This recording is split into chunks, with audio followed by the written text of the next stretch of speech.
This is kind of from the comments. I don't want to sound too much. It just sounds like I'm a blatant rip-off of Crawler Canyon, and they do say the most sincere form of flattery is imitation.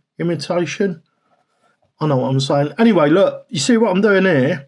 As opposed to applying thread locker to the screw, I'm actually putting it in the hole. Just a little dollop of thread locker.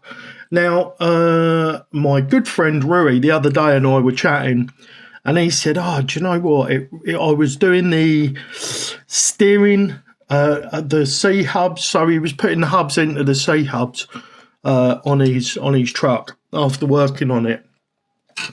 And he said it was that's right. It was applied. I think he was fitting the upgraded version, and he said, "Do you know what? If you put thread locker on, but as you're building it, what happens is it gets inside the collet and then gums it up, and then when the thread locker goes off, it sticks it all together and then makes your steering bind." Well, this isn't a perfect example of how to avoid it, but it will work. So if you apply the thread locker to the hole and not the screw, and the reason I'm doing it on this is to show you, but the piece that this passes through actually wipes most of the thread locker off. So this is an example of a situation where it can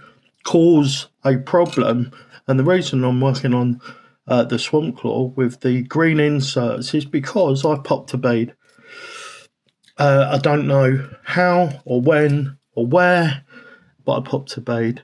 And I don't know if it's because of the Dilwee wheels, these only having 4 screws instead of 6 around the outside, or whether it was because I was excessively cranking on it at some point or what. But long story short, I popped a bead. So we're about fixing it right now. So obviously if you do it this way, you do get a little bit seeping out in the joints inside there, but you don't end up with a load of blue gunk inside whatever it is that was stopping you applying it. And there you go.